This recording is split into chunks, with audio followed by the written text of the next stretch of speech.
Obras completas de Sigmund Freud. Parte 46. Psicoanálisis. 1909. 5 conferencias pronunciadas en la Clark University. Primera conferencia. Constituye algo nuevo para mí, y que no deja de producirme cierta turbación, el presentarme ante un auditorio del continente americano, integrado por personas amantes del saber, en calidad de conferenciante, dando por hecho que solo a la conexión de mi nombre con el tema del psicoanálisis debo el honor de hallarme en esta cátedra. Mis conferencias versarán sobre tal materia, y en ellas procuraré facilitaros, lo más sintéticamente posible, una visión total de la historia y desarrollo de dicho nuevo método investigativo y terapéutico. Si constituye un mérito haber dado vida al psicoanálisis, no es a mí a quien corresponde atribuirlo, pues no tomé parte alguna en sus albores. No había yo terminado aún mis estudios y me hallaba preparando los últimos exámenes de la carrera cuando otro médico vienés, el doctor José Breuer, empleó por vez primera este método en el tratamiento de una muchacha histérica. Vamos, pues, a ocuparnos, en primer lugar, del historial clínico de esta enferma, el cual aparece expuesto con todo detalle en la obra que posteriormente, y con el título de Estudio sobre la histeria, publicamos el doctor Breuer y yo. Réstame hacer una observación antes de entrar en materia. He sabido, no sin cierto agrado, que la mayoría de mis oyentes no pertenece a la carrera de medicina, y quiero disipar en ellos un posible temor, haciéndoles saber que para seguirme en lo que aquí he de exponerles no es necesaria una especial cultura médica. Caminaremos algún espacio al lado de los médicos, pero pronto nos separaremos de ellos para acompañar tan solo al doctor Breuer en su propia y peculiarísima ruta. La paciente del doctor Breuer, una muchacha de 21 años y de excelentes dotes intelectuales, presentó en el curso de su enfermedad, que duró más de 2 años, una serie de perturbaciones físicas y psíquicas merecedoras de la mayor atención. Padecía una parálisis rígida de la pierna y brazo derechos, acompañada de anestesia de los mismos y que temporalmente atacaba también a los miembros correspondientes del lado contrario. Además, perturbaciones del movimiento de los ojos y diversas alteraciones de la visión, dificultad de mantener erguida la cabeza, intensa tusis nervosa, repugnancia a los alimentos y una vez,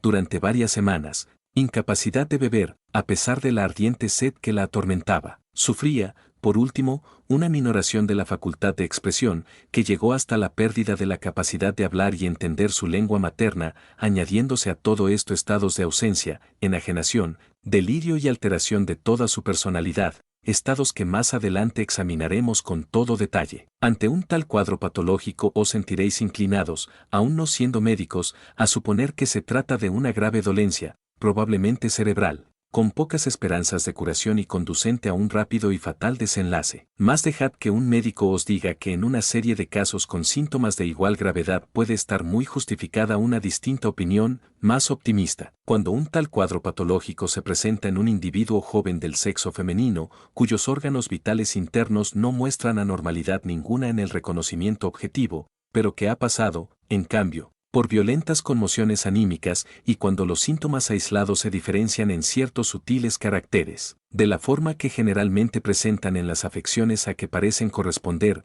entonces los médicos no atribuyen una extrema gravedad al caso y afirman que no se trata de una dolencia cerebral orgánica, sino de aquel misterioso estado conocido desde el tiempo de los griegos con el nombre de histeria, y que puede fingir toda una serie de síntomas de una grave enfermedad. En estos casos el médico no considera amenazada la vida del paciente y hasta supone muy probable una completa curación.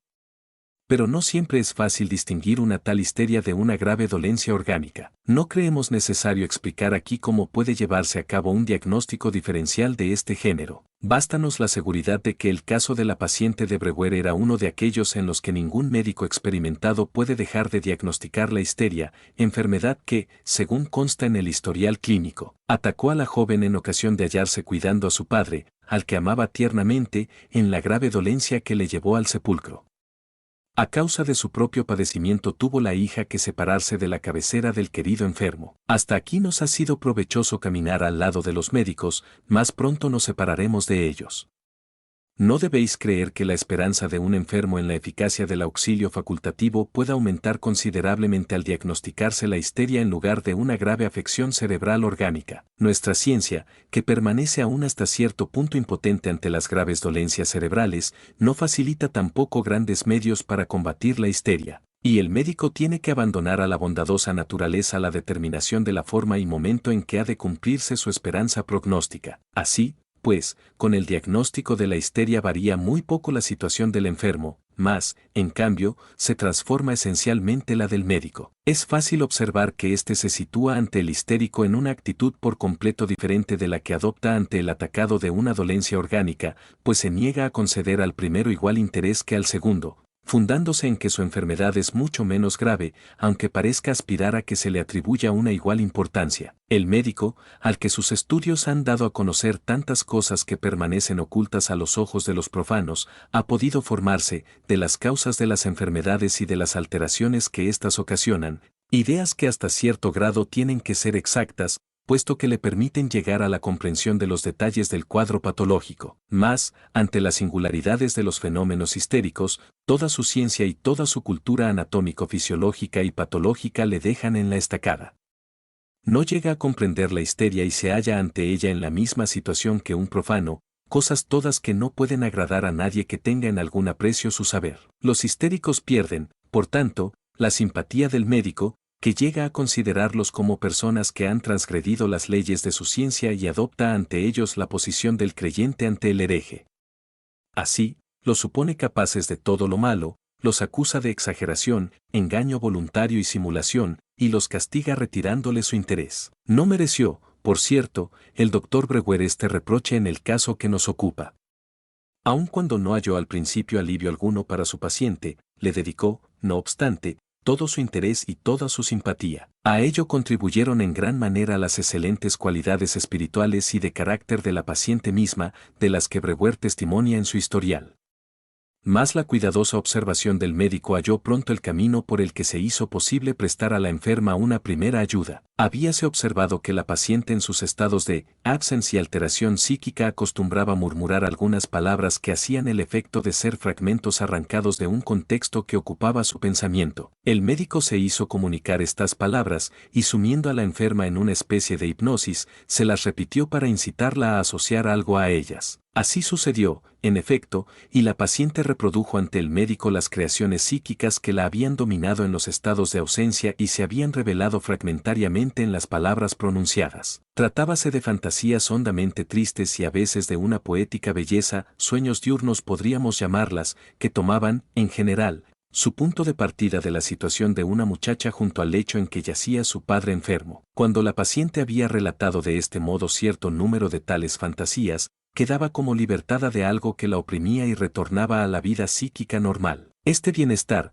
que duraba varias horas, desaparecía de costumbre al día siguiente para dar paso a una nueva ausencia, que podía hacerse cesar de igual manera, o sea provocando el relato de las fantasías nuevamente formadas. No había, pues, posibilidad de sustraerse a la idea de que la alteración psíquica que se revelaba en las ausencias no era sino una secuela de la excitación emanada de estas fantasías saturadas de efecto. La misma paciente, que en este periodo de su enfermedad presentaba la singularidad de no hablar ni entender su propio idioma, sino únicamente el inglés, dio al nuevo tratamiento el nombre de Talking Cure y lo calificó, en broma, de chimney sweeping. Pronto pudo verse, y como casualmente, que por medio de este barrido del alma podía conseguirse algo más que una desaparición temporal de las perturbaciones psíquicas, pues se logró hacer cesar determinados síntomas siempre que en la hipnosis recordaba a la paciente, entre manifestaciones afectivas, con qué motivo y en qué situación habían aparecido los mismos por vez primera. Había habido durante el verano una época de un intensísimo calor y la enferma había padecido ardiente sed, pues sin que pudiera dar razón alguna para ello, se había visto de repente imposibilitada de beber. Tomaba en su mano el ansiado vaso de agua, y en cuanto lo tocaba con los labios lo apartaba de sí, como atacada de hidrofobia, viéndose además claramente que durante los segundos en que llevaba a cabo este manejo se hallaba en estado de ausencia. Para mitigar la sed que la atormentaba no vivía más que de frutas acuosas, melones, etc. Cuando ya llevaba unas 6 semanas en tal estado, comenzó a hablar un día, en la hipnosis, de su institutriz inglesa, a la que no tenía gran afecto, y contó con extremadas muestras de asco que un día había entrado ella en su cuarto y había visto que el perrito de la inglesa, un repugnante animalucho, estaba bebiendo agua en un vaso, mas no queriendo que la tacharan de descortés e impertinente, no había hecho observación ninguna.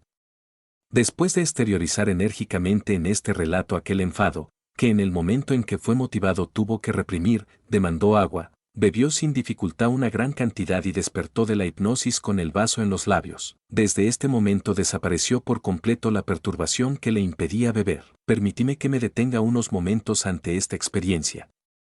Nadie había hecho cesar aún por tal medio un síntoma histérico, ni penetrado tan profundamente en la inteligencia de su motivación. Tenía, pues, que ser este un descubrimiento de importantísimas consecuencias si se confirmaba la esperanza de que otros síntomas, quizá la mayoría, hubiesen surgido del mismo modo en la paciente y pudieran hacerse desaparecer por igual camino. No rehuyó Brewer la labor necesaria para convencerse de ello e investigó, conforme a un ordenado plan, la patogénesis de los otros síntomas más graves, confirmándose por completo sus esperanzas. En efecto, casi todos ellos se habían originado así como residuos o precipitados de sucesos saturados de afecto o, según los denominamos posteriormente, traumas psíquicos, y el carácter particular de cada uno se hallaba en relación directa con el de la escena traumática a la que debía su origen. Empleando la terminología técnica, diremos que los síntomas se hallaban determinados por aquellas escenas cuyos restos en la memoria representaban, no debiendo, por tanto, ser considerados como rendimientos arbitrarios o misteriosos de la neurosis. Algo se presentó, sin embargo, con lo que Brewer no contaba. No siempre era un único suceso el que dejaba tras de sí el síntoma. En la mayoría de los casos se trataba de numerosos y análogos traumas repetidos, que se unían para producir tal efecto. Toda esta cadena de recuerdos patógenos tenía entonces que ser reproducida en orden cronológico y precisamente inverso, esto es, comenzando por los últimos y siendo imprescindible para llegar al primer trauma, con frecuencia el de más poderoso efecto, recorrer en el orden indicado todos los demás. Seguramente esperaréis oír de mis labios otros ejemplos de motivación de síntomas histéricos, a más del ya expuesto de horror al agua producido por haber visto a un perro bebiendo en un vaso. Mas si he de circunscribirme a mi programa, tendré que limitarme a escasas pruebas. Así, relata Brewer que las perturbaciones ópticas de la paciente provenían de situaciones tales como la de que hallándose con los ojos anegados en lágrimas, junto al lecho de su padre, le preguntó de repente qué hora era, y para poder verlo forzó la vista, acercando mucho a sus ojos el reloj, cuya esfera le apareció entonces de un tamaño extraordinario, o se esforzó en reprimir sus lágrimas para que el enfermo no las viera. Todas las impresiones patógenas provenían, desde luego, de la época durante la cual tuvo que dedicarse a cuidar a su padre. Una vez despertó durante la noche, llena de angustia por la alta fiebre que presentaba el enfermo y presa de impaciente excitación por la espera de un cirujano que para operarle había de llegar desde Viena. La madre se había ausentado algunos instantes y Ana se hallaba sentada junto a la cama, con el brazo derecho apoyado en el respaldo de la silla. Cayó en un estado de sueño despierto y vio como por la pared avanzaba una negra serpiente que se disponía a morder al enfermo. Ana quiso rechazar al reptil, pero se sintió paralizada. Su brazo derecho, que colgaba por encima del respaldo de la silla, había quedado totalmente dormido, anestesiado y parético, y cuando fijó sus ojos en él se transformaron los dedos en pequeñas serpientes, cuyas cabezas eran calaveras. Probablemente intentó rechazar al reptil con su mano derecha paralizada, y con ello entró la anestesia y parálisis de la misma en asociación con la alucinación de la serpiente. Cuando ésta hubo desaparecido quiso Ana, llena de espanto, ponerse a rezar, pero no le fue posible hallar palabras en ningún idioma, hasta que recordó una oración infantil que en inglés le habían enseñado, quedando desde este momento imposibilitada de pensar o hablar sino en tal idioma. Con el recuerdo de esta escena en una de las sesiones de hipnotismo cesó por completo la parálisis rígida del brazo derecho, que se mantenía desde el comienzo de la enfermedad, y quedó conseguida la total curación. Cuando, bastantes años después, comencé yo a emplear el método investigativo y terapéutico de Brewer con mis propios enfermos, obtuve resultados que coincidieron en un todo con los suyos. Una señora de unos 40 años padecía un tic consistente en producir un ruido singular, castañeteando la lengua, siempre que se hallaba excitada y aún sin causa ninguna determinante. Tenía este tic su origen en dos sucesos que poseían un carácter común, el de haberse propuesto la paciente no hacer ruido alguno en determinado momento, viendo burlado su propósito e interrumpido el silencio, como si sobre ella actuara una voluntad contraria, por aquel mismo castañeteo. La primera vez fue cuando, habiendo logrado dormir con gran trabajo a un hijo suyo que se hallaba enfermo, hizo intención de no producir ruido alguno que le despertara. La segunda tuvo lugar dando con sus dos hijos un paseo en coche, durante el cual estalló una tormenta que espantó a los caballos. En esta situación pensó también la señora que debía evitar todo ruido que excitase aún más a los asustados animales. Sirva este ejemplo como muestra de los muchos contenidos en nuestros estudios sobre la histeria. Si me permitís una generalización, por otra parte inevitable en una exposición tan sintética como esta, podremos resumir los conocimientos adquiridos hasta ahora en la siguiente fórmula. Los enfermos histéricos sufren de reminiscencias. Sus síntomas son residuos y símbolos conmemorativos de determinados sucesos. Quizá una comparación con otros símbolos conmemorativos de un orden diferente nos permita llegar a una más profunda inteligencia de este simbolismo. También las estatuas y monumentos con los que ornamos nuestras grandes ciudades son símbolos de esta clase. Si dais un paseo por Londres, hallaréis, ante una de sus mayores estaciones ferroviarias, una columna gótica ricamente ornamentada, a la que se da el nombre de Charing Cross. En el siglo XIII, uno de los reyes de la dinastía de Plantagenet mandó erigir cruces góticas en los lugares en que había reposado el ataúd en que eran conducidos a Westminster los restos de su amada esposa, la reina Eleonor. Charing Cross fue el último de estos monumentos que debían perpetuar la memoria del fúnebre cortejo. En otro lugar de la ciudad, no lejos del puente de Londres, existe otra columna más moderna, llamada simplemente The Monument por los londinenses y que fue erigida en memoria del gran incendio que estalló el año de 1666 en aquel punto y destruyó una gran parte de la ciudad. Estos monumentos son símbolos conmemorativos, al igual que los síntomas histéricos. Hasta aquí parece justificada la comparación. Más que diríais de un londinense que en la actualidad se detuviera lleno de tristeza ante el monumento erigido en memoria del entierro de la reina Eleonor, en lugar de proseguir su camino hacia sus ocupaciones, con la premura exigida por las presentes condiciones del trabajo, o de seguir pensando con alegría en la joven reina de su corazón. ¿Y qué pensaríais del que se parara a llorar ante el monumento la destrucción de su amada ciudad, reconstruida después con 100 veces más esplendor? Pues igual a la de estos poco prácticos londinenses es la conducta de todos los histéricos y neuróticos. No solo recuerdan dolorosos sucesos a largo tiempo acaecidos, sino que siguen experimentando una intensa reacción emotiva ante ellos. Les es imposible libertarse del pasado y descuidan por él la realidad y el presente. Tal fijación de la vida psíquica a los traumas patógenos es uno de los caracteres principales y más importantes, prácticamente, de la neurosis. Creo muy justa la objeción que, sin duda, está surgiendo en vuestro espíritu al comparar mis últimas palabras con la historia clínica de la paciente de Brewer. En esta todos los traumas provenían de la época en que tuvo que prestar sus cuidados a su padre enfermo, y sus síntomas no pueden ser considerados sino como signos conmemorativos de la enfermedad y muerte del mismo. Corresponden, por tanto, a un gran dolor experimentado por la paciente, y la fijación al recuerdo del fallecido padre, tan poco tiempo después de su muerte, no puede considerarse como algo patológico, sino que constituye un sentimiento normal en absoluto. Así, pues, concedo que tendréis razón en pensar que la fijación a los traumas no es, en la paciente de Brewer, nada extraordinario. Más en otros casos, como el del tic por mi tratado, cuyos motivos de origen tuvieron lugar 15 y 10 años atrás, se muestra con barra inversa o da claridad este carácter de adherencia anormal al pasado. Y en el caso de Brewer se hubiera también desarrollado probablemente tal carácter si la paciente no se hubiera sometido, tan poco tiempo después de haber experimentado los traumas y surgido los síntomas, al tratamiento catártico. No hemos expuesto hasta ahora más que la relación de los síntomas histéricos con los sucesos de la vida del enfermo.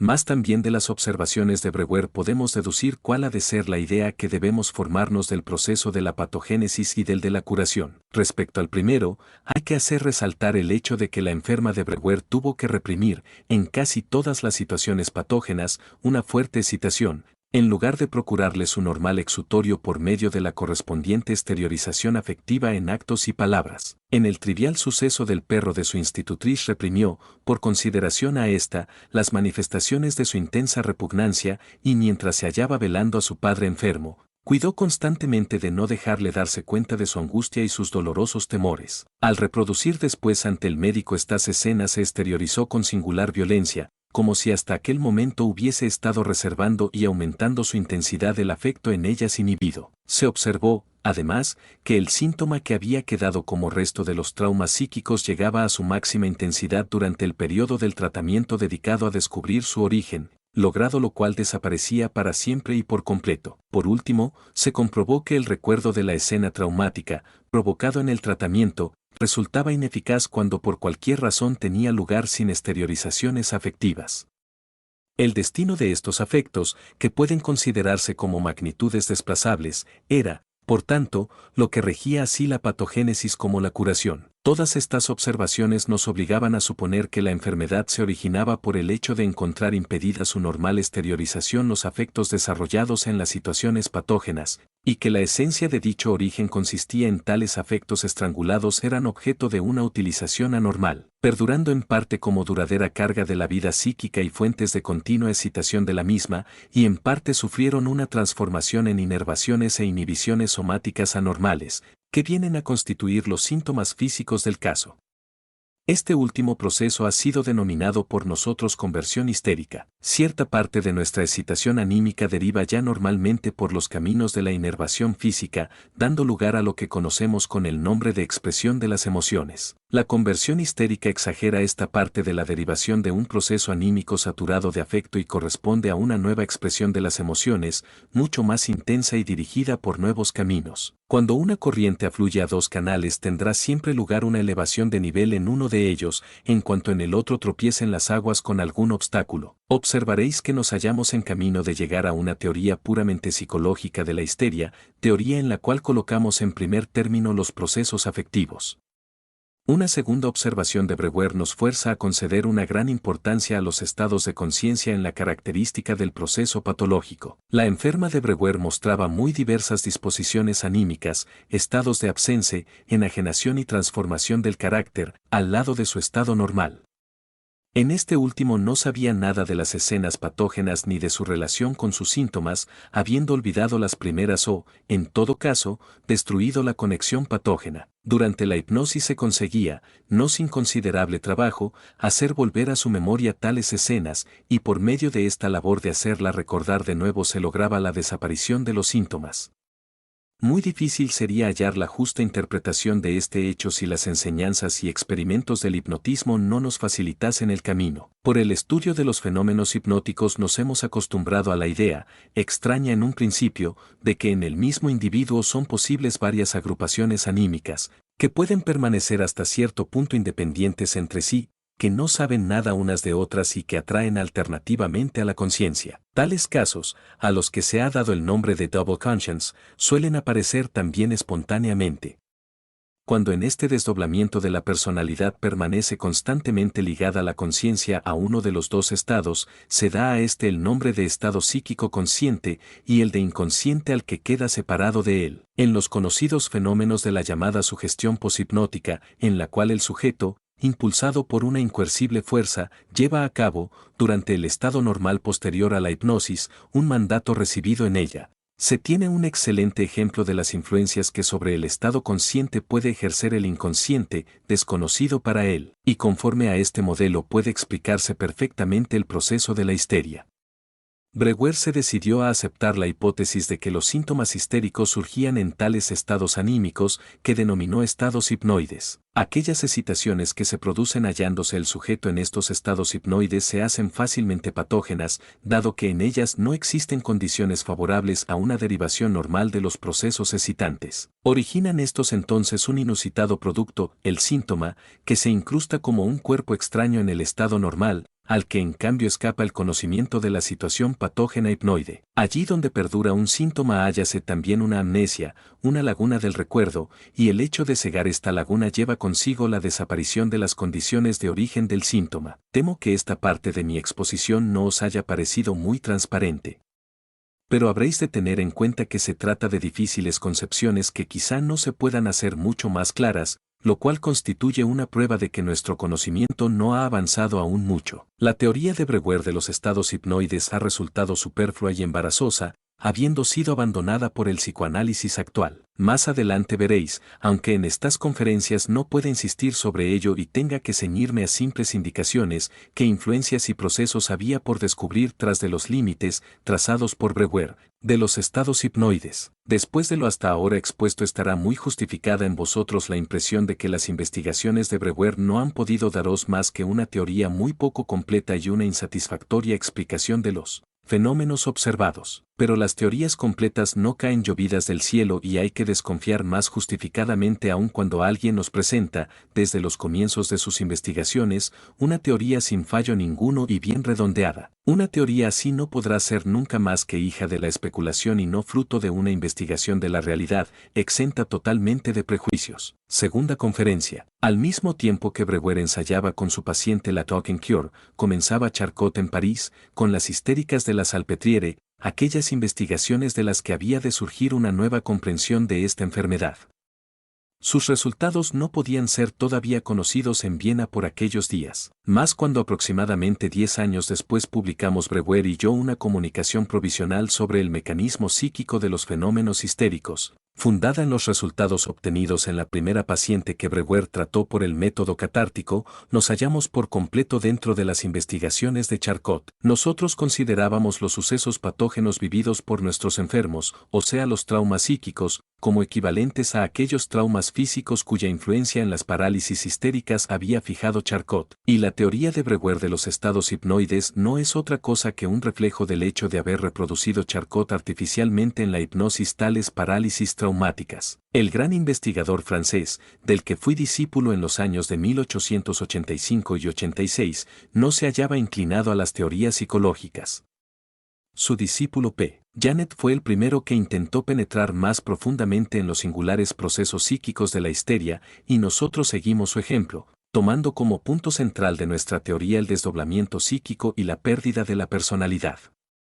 Según la teoría de P. Janet, muy influida por las doctrinas dominantes en Francia sobre la herencia y la degeneración, la histeria es una forma de la alteración degenerativa del sistema nervioso, alteración que se manifiesta en una innata debilidad de la síntesis psíquica. Los enfermos histéricos serían incapaces, desde un principio, de mantener formando una unidad la diversidad de los procesos anímicos, siendo esta la causa de su tendencia a la disociación psíquica. Si me permitís una comparación trivial, pero muy precisa, diré que el histérico de Janet recuerda a una mujer débil, que ha salido de compras y vuelve a su casa cargada de infinidad de paquetes que apenas puede sujetar con sus brazos. En esto se le escapa uno de los paquetes y cae al suelo. Al inclinarse para recogerlo deja caer otro, y así sucesivamente. Mas no está muy de acuerdo con esta supuesta debilidad anímica de los histéricos el hecho de que al lado de los fenómenos de debilitación de las funciones se observen en ellos, a modo de compensación, elevaciones parciales de la capacidad funcional. Durante el tiempo en que la paciente de Brewer había olvidado su lengua materna y todas las demás que poseía, excepto el inglés, alcanzó su dominio sobre este idioma a un grado tal que le era posible, teniendo delante un libro alemán, ir traduciéndolo al inglés con igual rapidez, corrección y facilidad que si se tratase de una lectura directa. Cuando posteriormente emprendí yo la tarea de continuar por mi cuenta las investigaciones comenzadas por Brewer, llegué muy pronto a una idea muy distinta sobre la génesis de la disociación histérica. Dado que yo no partía de experimentos de laboratorio, como P. Janet, sino de una labor terapéutica, tenía que surgir necesariamente una tal divergencia, decisiva para todo resultado. A mí me impulsaba sobre todo la necesidad práctica. El tratamiento catártico, tal y como lo había empleado Brewer, tenía por condición sumir al enfermo en una profunda hipnosis, pues únicamente en estado hipnótico podía el paciente llegar al conocimiento de los sucesos patógenos relacionados con sus síntomas, conocimiento que se le escapaba en estado normal. Mas el hipnotismo se me hizo pronto enfadoso, por constituir un medio auxiliar en extremo inseguro y, por decirlo así, místico. Una vez experimentado que, a pesar de grandes esfuerzos, no lograba sumir en estado hipnótico más que a una mínima parte de mis enfermos, decidí prescindir del hipnotismo y hacer independiente de él el tratamiento catártico. No pudiendo variar a mi arbitrio el estado psíquico de la mayoría de mis pacientes, me propuse trabajar hallándose estos en estado normal, empresa que en un principio parecía por completo insensata y carente de toda probabilidad de éxito. Se planteaba el problema de averiguar por boca del paciente algo que uno no sabía y que el enfermo mismo ignoraba. ¿Cómo podía conseguirse esto? Vino aquí en mi auxilio el recuerdo de un experimento singularísimo y muy instructivo que había yo presenciado en la clínica de Bernheim, en Nancy. Nos enseñaba Bernheim entonces que las personas a las que había sumido en un somnambulismo hipnótico y hecho ejecutar diversos actos, solo aparentemente perdían, al despertar, el recuerdo de lo sucedido, siendo posible reavivar en ellas tal recuerdo hallándose en estado normal. Cuando se interrogaba al sujeto por los sucesos acaecidos durante su estado de somnambulismo, afirmaba al principio no saber nada, pero al no contentarse Bernheim con tal afirmación y apremiarle, asegurándole que no tenía más remedio que saberlo, lograba siempre que volvieran a su conciencia los recuerdos olvidados. Este mismo procedimiento utilicé yo con mis pacientes. Cuando llegaba con alguno de ellos a un punto en que me manifestaba no saber ya más, le aseguraba yo que lo sabía y que no tenía más que tomarse el trabajo de decirlo, llegando hasta afirmarle que el recuerdo deseado sería el que acudiera a su memoria en el momento en que yo colocase mi mano sobre su frente. De este modo conseguí, sin recurrir al hipnotismo, que los enfermos me revelasen todo lo necesario para la reconstitución del enlace entre las olvidadas escenas patógenas y los síntomas que quedaban como residuo de las mismas. Mas era este un penosísimo procedimiento, que llegaba a ser agotador y no podía adoptarse como técnica definitiva. No lo abandoné, sin embargo, antes de deducir, de las observaciones hechas en su empleo, conclusiones definitivas. Había logrado, en efecto, confirmar que los recuerdos olvidados no se habían perdido. Se hallaban a merced del enfermo y dispuestos a surgir por asociación con sus otros recuerdos no olvidados, pero una fuerza indeterminada se lo impedía, obligándolos a permanecer inconscientes. La existencia de esta fuerza era indudable, pues se sentía su actuación al intentar, contrariándola, hacer retornar a la conciencia del enfermo los recuerdos inconscientes. Esta fuerza que mantenía el estado patológico se hacía, pues, notar como una resistencia del enfermo. En esta idea de la resistencia he fundado mi concepción de los procesos psíquicos en la histeria.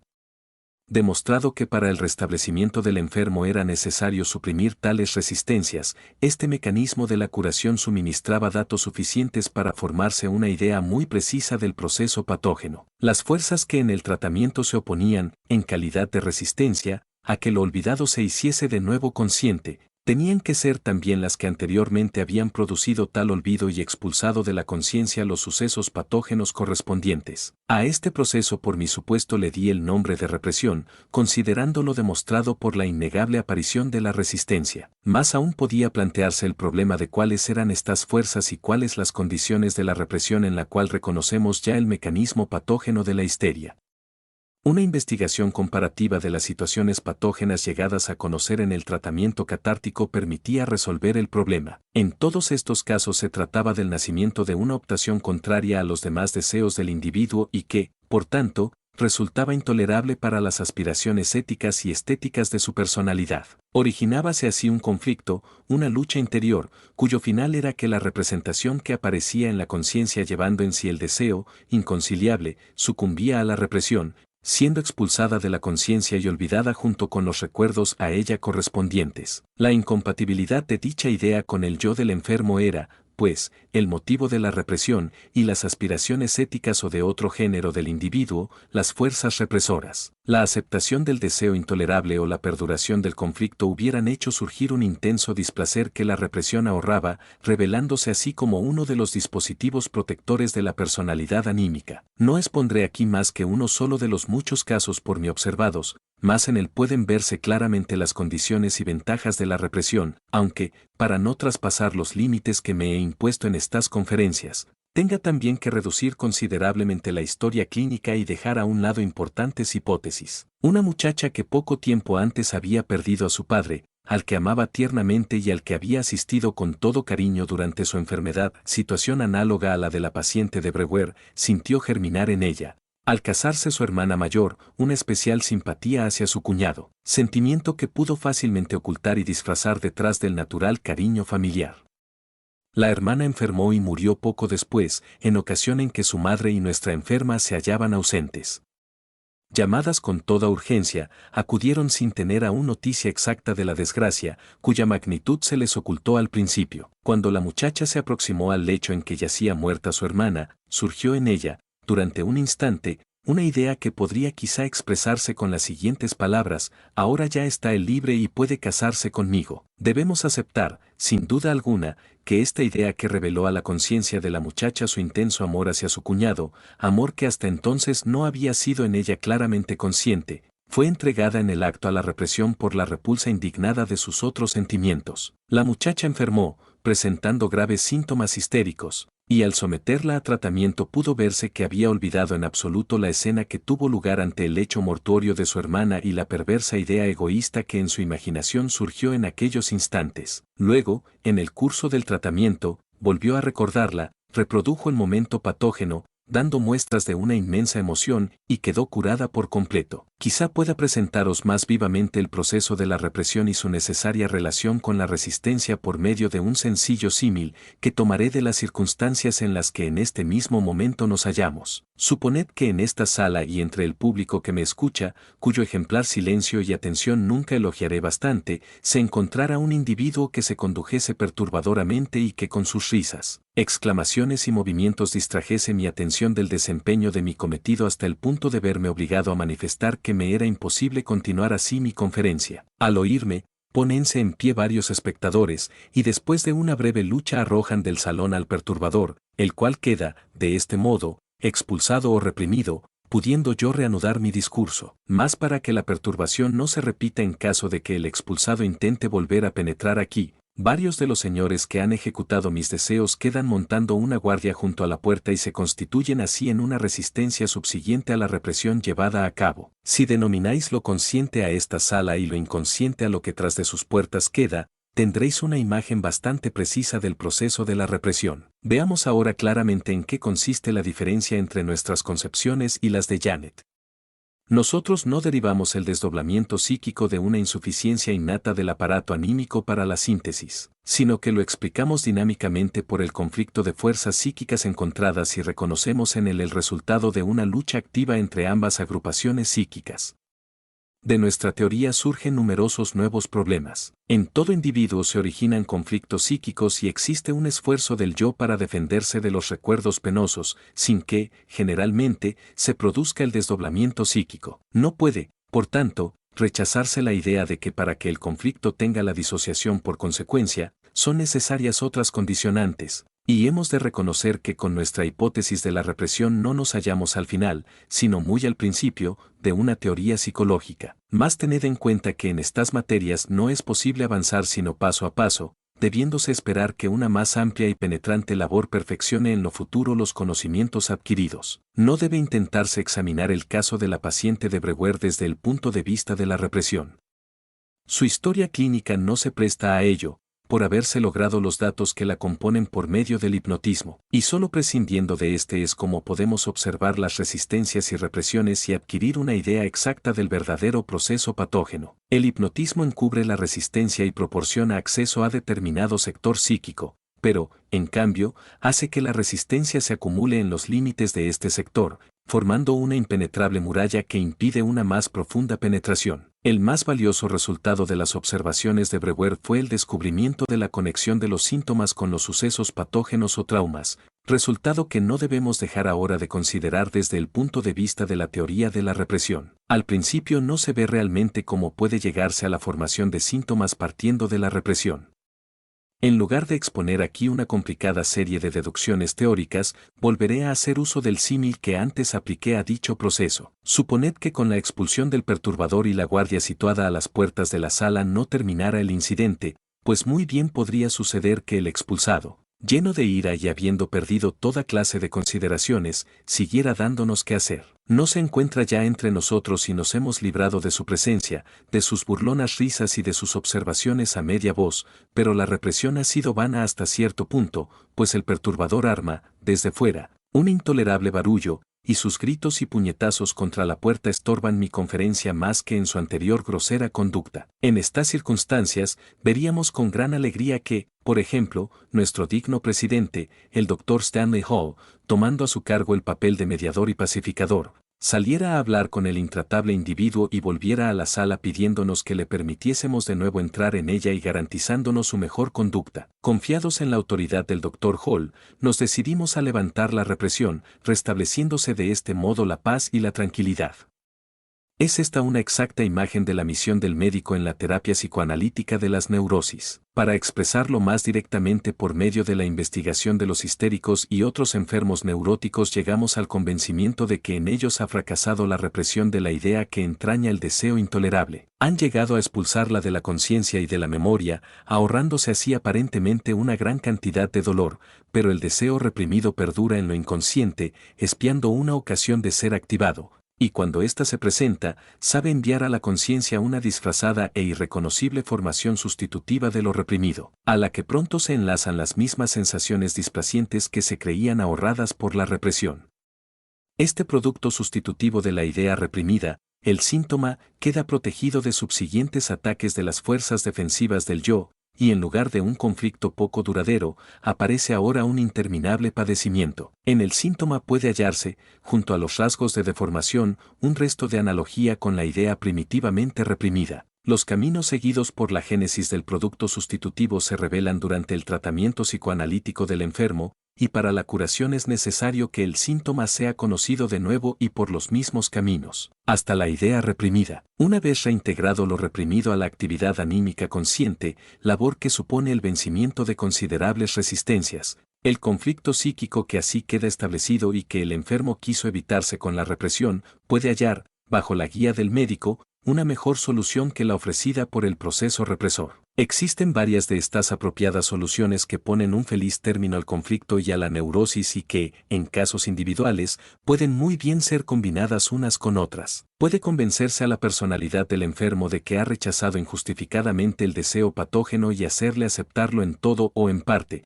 Puede también dirigirse este deseo hacia un fin más elevado y, por tanto, irreprochable, y puede, por último, reconocerse totalmente justificada su reprobación, pero sustituyendo el mecanismo automático y, por tanto, insuficiente de la represión por una condenación ejecutada con ayuda de las más altas funciones espirituales humanas, esto es, conseguir su dominio consciente. Perdonadme si no he conseguido exponeros con mayor claridad estos capitales puntos de vista del método terapéutico llamado psicoanálisis. Las dificultades no estriban tan solo en la novedad de la materia, sobre la naturaleza de los deseos intolerables, que a pesar de la represión logran hacerse notar desde lo inconsciente y sobre las condiciones subjetivas o constitucionales que tienen que aparecer conjuntamente en una persona para que tengan lugar un tal fracaso de la represión y una formación sustitutiva o de síntomas. Trataremos en conferencias sucesivas. Tercera conferencia. Como no siempre es fácil decir la verdad, sobre todo cuando es preciso ser breve, me veo obligado hoy a rectificar una inexactitud en que incurrí en mi última conferencia. Dije que cuando habiendo renunciado al hipnotismo apremiaba a mis enfermos para que me comunicasen lo que se les ocurriera sobre la materia de que se trataba, indicándoles que sabían todo lo que suponían haber olvidado y que la idea que surgiese en ellos en aquel instante contendría segaramente lo buscado, había logrado, en efecto, que la primera ocurrencia del enfermo trajera consigo el elemento deseado, revelándose como la olvidada continuación del recuerdo, y esto no es cierto por completo, si así lo expuse, fue en aras de la brevedad. Realmente, solo en los comienzos del tratamiento pude conseguir, con un simple apremio por mi parte, que se presentase el elemento olvidado. Al continuar con la misma técnica comenzaban siempre a aparecer ocurrencias que por carecer de toda conexión con la materia tratada no podían ser las buscadas y eran rechazadas como falsas por los enfermos mismos. Una mayor presión por mi parte resultaba ya inútil en estos casos y, por tanto, parecía constituir un error el haber abandonado el hipnotismo. En esta perplejidad me acogí a un prejuicio cuya verificación científica fue llevada a cabo años después en Zúrich por C.G. Jung y sus discípulos. Debo afirmar que a veces es muy útil abrigar prejuicios. Creía yo firmemente en la rigurosa determinación de los procesos anímicos y no me era posible aceptar que una ocurrencia exteriorizada por el enfermo, hallándose intensamente lija su atención en un tema dado, fuera por completo arbitraria y exenta de toda relación con dicho tema, o sea con la idea olvidada que procurábamos hallar. Que tal ocurrencia no fuera idéntica a la representación buscada era cosa que podía explicarse satisfactoriamente por la situación psicológica supuesta. En los enfermos sometidos al tratamiento actuaban dos fuerzas contrarias. Por un lado, su aspiración consciente a traer a la conciencia los elementos olvidados que existían en lo inconsciente. Por otro, la resistencia que ya conocemos y que luchaba para impedir que lo reprimido o sus productos se hiciesen conscientes. Cuando esta resistencia era nula o muy pequeña, lo olvidado se hacía consciente sin deformación ninguna. hecho que incitaba a sospechar que la desfiguración de lo buscado sería tanto mayor cuanto más enérgica fuese la resistencia opuesta a que lo olvidado se hiciese consciente. La ocurrencia del enfermo, que se presentaba en lugar de lo buscado, habíase originado, pues, como un síntoma, era un nuevo y efímero producto artificial sustitutivo de lo reprimido y tanto menos análogo a ello cuanto mayor fuese la desfiguración que bajo el influjo de la resistencia hubiese experimentado. Mas, de todos modos, tendría que presentar cierta semejanza con lo buscado, en virtud de su naturaleza de síntoma y dada una resistencia no demasiado intensa, tenía que ser posible adivinar el oculto elemento buscado, partiendo de la ocurrencia manifestada por el enfermo. Esta ocurrencia debía ser, con respecto al elemento reprimido, algo como una alusión, como una expresión del mismo en lenguaje indirecto. En la vida anímica normal conocemos casos en los que situaciones análogas a la aquí supuesta por nosotros producen parecidos resultados. Uno de estos casos es el del chiste. Los problemas de la técnica psicoanalítica me han hecho ocuparme también de la técnica de la formación del mismo. Expondré aquí un ejemplo de este género, relativo a un chiste formulado en lengua inglesa. La anécdota es como sigue: dos negociantes poco escrupulosos, que habían conseguido reunir una gran fortuna merced a una serie de osadas empresas, se esforzaban en hacerse admitir en la buena sociedad, y para conseguirlo les pareció un buen medio encargar sus retratos al pintor más distinguido y caro de la ciudad, cada obra del cual se consideraba como un acontecimiento en el mundo elegante. En una gran soirée expusieron después los cuadros y condujeron al salón en el que se hallaban colgados, uno junto a otro, al crítico de arte más influyente y conocido, con objeto de hacerle pronunciar un juicio admirativo. El crítico contempló largo rato los retratos, movió después la cabeza como si echase algo de menos, e indicando con la mirada el espacio libre comprendido entre las dos obras de arte, se limitó a preguntar: ¿And where is the Savior? Veo que os ha hecho reír este excelente chiste, en cuya inteligencia penetraremos ahora. Comprendemos que el crítico quiere decir: sois un par de bribones semejantes a aquellos entre los cuales se crucificó al Redentor. Mas no lo dice así, sino que sustituye esta frase por algo que al principio parece singularmente incongruente e inapropiado a las circunstancias, pero que enseguida reconocemos como una alusión a la injuria que tenía propósito de exteriorizar y como un sustitutivo de la misma, que no aminora en nada su valor. No podemos esperar que en el chiste aparezcan todas aquellas circunstancias que sospechamos existen en la génesis de la ocurrencia espontánea de nuestros pacientes, pero si queremos hacer resaltar la identidad de motivación entre el chiste y la ocurrencia. ¿Por qué no dice el crítico directamente a los dos bribones lo que desea decirles? Pues porque junto a su antojo de decírselo con toda claridad, en su propia cara, actúan en él muy buenos motivos contrarios. No deja de tener sus peligros el ofender a personas de las cuales se es huésped y que disponen de los forzudos puños de una numerosa servidumbre. Puede correrse aquella suerte que en mi anterior conferencia me sirvió de símil para aclarar el concepto de la represión. Por este motivo no exterioriza el crítico directamente la injuria que se proponía expresar, sino que la lanza disfrazada y deformada como una alusión y un desahogo con el cual burla la coerción que pesa sobre su propósito. A la misma constelación se debe, a nuestro juicio, el hecho de que el paciente produzca, en lugar del elemento olvidado que se trata de hallar, una ocurrencia sustitutiva más o menos deformada. Es muy apropiado dar, siguiendo el ejemplo de la escuela de Zúrich, el nombre de complejo de una agrupación de elementos ideológicos conjugados y saturados de afecto. Vemos, pues, que cuando partimos, en el tratamiento de un enfermo, de lo último que recuerda sobre un punto determinado, para buscar un complejo reprimido, tenemos todas las probabilidades de inferirlo si el sujeto pone a nuestra disposición una cantidad suficiente de sus espontáneas ocurrencias. Dejamos, por tanto, hablar al enfermo lo que quiera y nos atenemos firmemente a la presuposición de que no puede ocurrírsele cosa alguna que no dependa indirectamente del complejo buscado.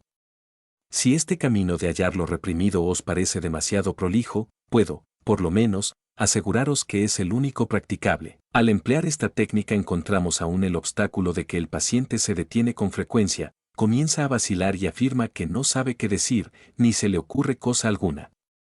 Si esto fuera exacto y tuviera razón el enfermo, nuestro procedimiento probaría ser insuficiente. Pero una más sutil observación muestra que tal falta de ocurrencias no aparece jamás en la práctica, produciéndose tan solo su apariencia por el hecho de que el enfermo, influido por las resistencias disfrazadas bajo la forma de diversos juicios críticos sobre el valor de la idea que en él ha surgido, la retiene sin exteriorizarla o la rechaza. Contra esto hay el remedio de ponerle desde luego al tanto de que ha de sentirse inclinado a observar tal conducta durante el tratamiento y pedirle que no se ocupe de ejercer crítica alguna sobre sus ocurrencias, de manifestar, renunciando en absoluto a una selección crítica, todo aquello que a su imaginación acuda, aunque lo considere inexacto, sin conexión alguna con la cuestión tratada, o falto de sentido. Sobre todo, no deberá ocultar nada de aquello que se le ocurra y con lo que le sea desagradable ocupar su pensamiento. La obediencia a estos preceptos asegura la consecución del material que ha de ponernos sobre las huellas de los complejos reprimidos. Este material de ocurrencias, que el enfermo rechaza despreciativamente cuando se halla bajo el influjo de la resistencia y no bajo el del médico, constituye para el investigador psicoanalítico el mineral del que, con ayuda de sencillas artes interpretativas, extrae su total contenido del valioso metal. Si queréis haceros con un rápido y provisional conocimiento de los complejos reprimidos de un enfermo, aunque sin penetrar en su ordenación ni en su enlace, podéis serviros del experimento de asociación, tal y como ha sido perfeccionado por Jung y sus discípulos. Este procedimiento procura al investigador psicoanalítico iguales medios que el análisis cualitativo a los químicos. En la terapia de los enfermos neuróticos puede prescindirse de él, pero es, en cambio, totalmente indispensable para la demostración objetiva de los complejos y para la investigación de la psicosis, con tanto éxito emprendidas por la Escuela de Zúrich. La interpretación de las ocurrencias que exterioriza el paciente cuando se somete a los preceptos psicoanalíticos capitales no es el único de nuestros medios técnicos para el descubrimiento de lo inconsciente. Al mismo fin conducen otros dos procedimientos, la interpretación de sus sueños y la evaluación de sus actos fallidos y actos casuales. Confieso a mi distinguido auditorio que he vacilado largo tiempo pensando si no sería mejor ofrecer aquí, en lugar de esta rápida y sintética visión sobre todo el campo del psicoanálisis, una detallada exposición de la interpretación de los sueños. Un motivo en apariencia secundario y puramente subjetivo me ha hecho desistir de ello. Parecíame inadecuado y casi escandaloso presentarme en calidad de onirocrítico ante personas de esta nación, orientada hacia fines prácticos, sin previamente hacerles saber la importancia a que puede aspirar tal anticuado y ridiculizado arte. La interpretación de los sueños es, en realidad, la vía regia para llegar al conocimiento de lo inconsciente y la base más firme del psicoanálisis, constituyendo al mismo tiempo un campo de experimentación, en el que todos podemos penetrar y adquirir nuevas e interesantísimas ideas. Cuando se me pregunta cómo se puede llegar a practicar el psicoanálisis, respondo siempre que por el estudio de los propios sueños. Con justo tacto han eludido hasta ahora los adversarios de nuestras teorías penetrar en la crítica de la interpretación de los sueños, o han pasado rápidamente sobre ella con las objeciones más superficiales. Mas si, por el contrario, llegáis a aceptar las soluciones que el psicoanálisis da al problema de la vida onírica, no presentarán ya dificultad ninguna a vuestros ojos las novedades que pensáis encierra nuestra disciplina. Al estudiar los sueños no hay que olvidar que si nuestras producciones oníricas nocturnas presentan, por un lado, la mayor analogía exterior y el más grande parentesco íntimo con las creaciones de la perturbación mental, por otro, en cambio, son compatibles con una total salud en la vida despierta. No constituye ninguna paradoja afirmar que quien se limite a mirar con asombro, sin intentar llegar a su comprensión, estas alucinaciones, delirios y modificaciones del carácter que pudiéramos llamar normales, no puede tampoco tener la menor probabilidad de comprender, más que de un modo totalmente profano, las formaciones anormales de los estados anímicos patológicos. Entre estos profanos podéis contar a casi todos los psiquiatras actuales. Seguime ahora en una rápida excursión a través del campo de los problemas oníricos. Cuando nos hallamos despiertos acostumbramos considerar tan despreciativamente nuestros sueños como el paciente las ideas que el investigador psicoanalítico le hace manifestar. Rechazándolos de nuestro pensamiento, los olvidamos generalmente en el acto y por completo. Nuestro desprecio se funda en el extraño carácter que presentan aún aquellos sueños que no son confusos ni descabellados y en el evidente absurdo e insensatez de otros, y nuestra repulsa se basa en las desenfrenadas tendencias, inmorales y desvergonzadas que, en algunos sueños, se manifiestan claramente. En cambio, el mundo antiguo no participó de este nuestro desprecio de los sueños. Y en la actualidad tampoco las capas inferiores de nuestro pueblo se dejan engañar con respecto a la estimación que a los mismos debe concederse y esperan de ellos, como los antiguos, la revelación del porvenir. Por mi parte confieso que no hallo necesidad de hipótesis mística ninguna para cegar las lagunas de nuestro actual conocimiento y que, por tanto, No he podido hallar jamás nada que confirmara una naturaleza profética de los sueños. Hay muchas cosas de otro género, y también harto maravillosas, que decir sobre ellos. En primer lugar, no todos los sueños son esencialmente extraños al sujeto que los ha tenido, ni confusos e incomprensibles para él. Examinando los sueños de los niños más pequeños, desde el año y medio de edad, se halla que son grandemente sencillos y fáciles de explicar. El niño pequeño sueña siempre la realización de deseos que han surgido en él el día anterior y que no ha satisfecho. No es necesario ningún arte interpretativo para hallar esta sencilla solución, sino únicamente averiguar lo que el niño hizo o dijo durante el día anterior al sueño. La solución más satisfactoria del problema sería, ciertamente, que también los sueños de los adultos fueran, como los de los niños, realizaciones de sentimientos optativos provocados durante el día del sueño.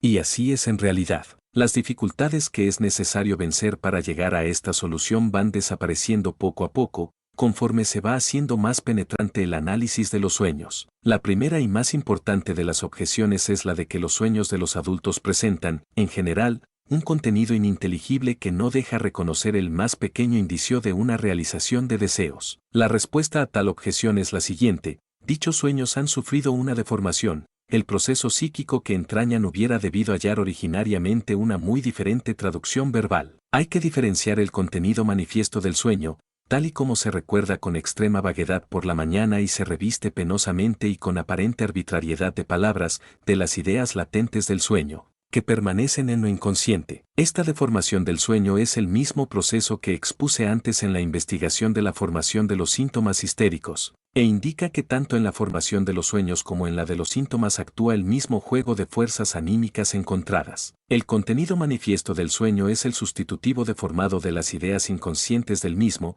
y esta deformación es obra de fuerzas defensivas del yo, resistencias que durante el estado de vigilia impiden por completo el acceso a la conciencia, a los deseos reprimidos de lo inconsciente y que, debilitados cuando el sujeto duerme, conservan, sin embargo, energía suficiente para obligar a dichos deseos a envolverse en un disfraz.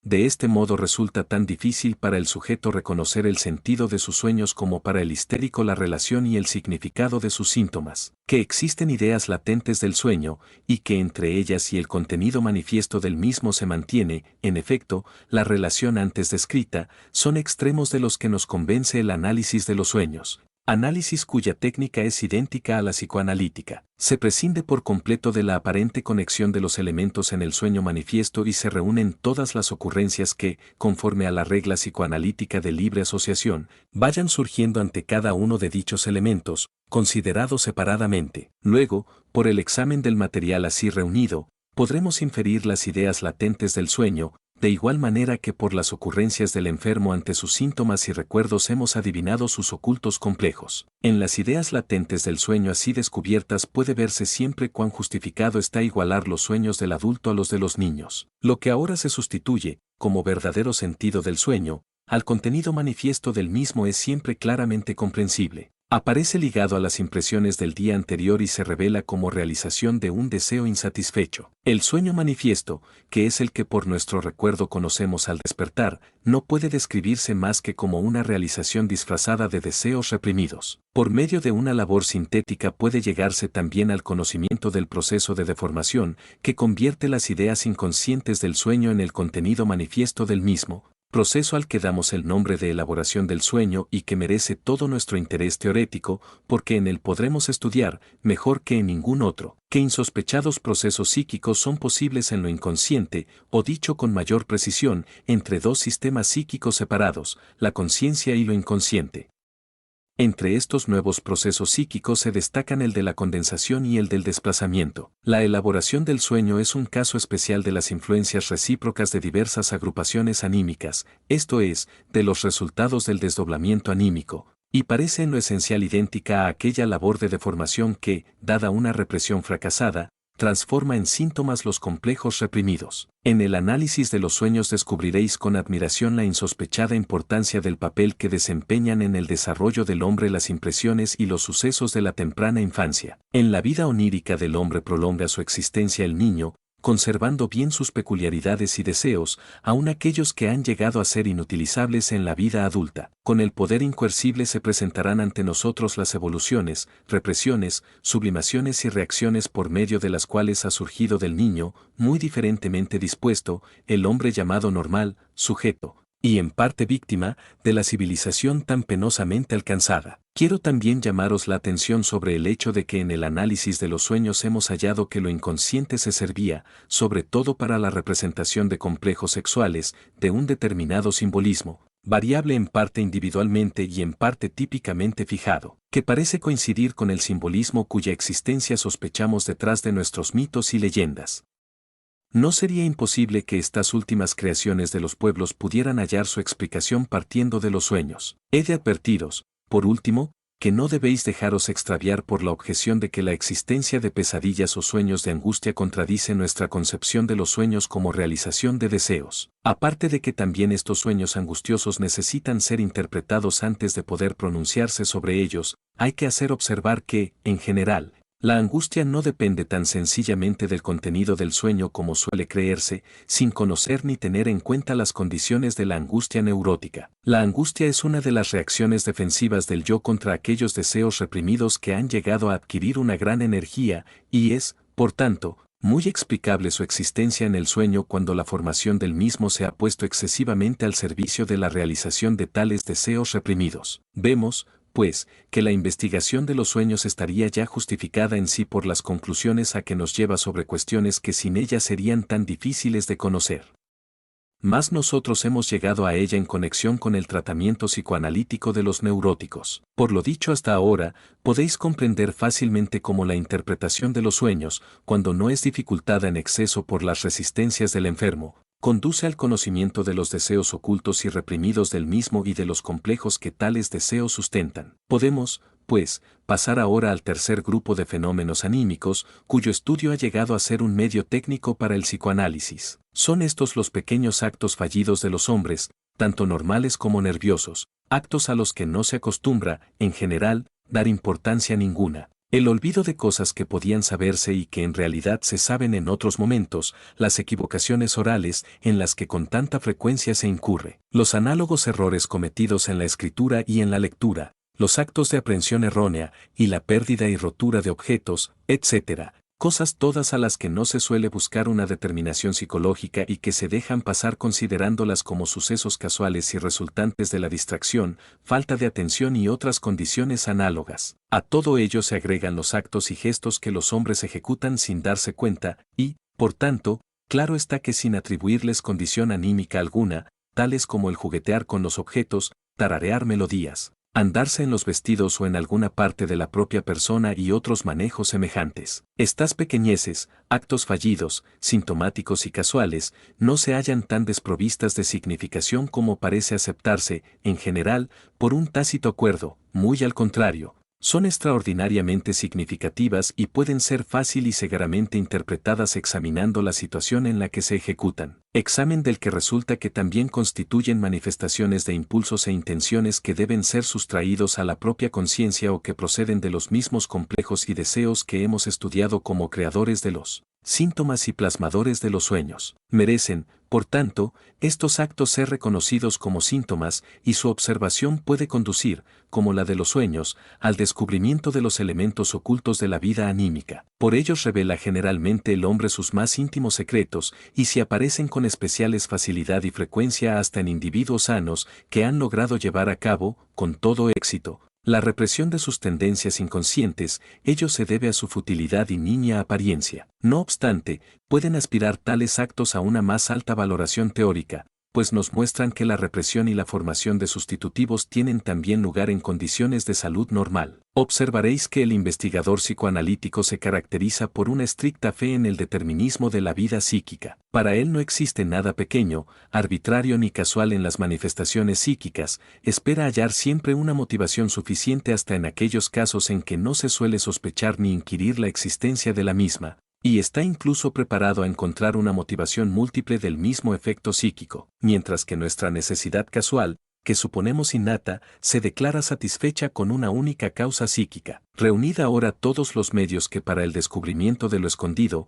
olvidado y reprimido en la vida psíquica poseemos, el estudio de las ocurrencias del paciente provocadas por libre asociación, el de sus sueños y el de sus actos fallidos y sintomáticos. Añadida a ello la valoración de otros fenómenos que aparecen durante el tratamiento psicoanalítico y sobre los que haré más adelante, al tratar de la transferencia, algunas observaciones, y llegaréis conmigo a la conclusión de que nuestra técnica es suficientemente eficaz para poder cumplir su cometido, atraer a la conciencia el material psíquico patógeno y poner así término a la dolencia provocada por la formación de síntomas sustitutivos. El que en el curso de nuestros esfuerzos terapéuticos logremos enriquecer y hacer más profundo nuestro conocimiento de la vida psíquica de los hombres, tanto normales como enfermos, no puede ciertamente ser considerado sino como un especial atractivo y una ventaja de esta labor. No sé si abrigaréis la impresión de que la técnica a través de cuyo arsenal acabo de conduciros es de una extraordinaria dificultad.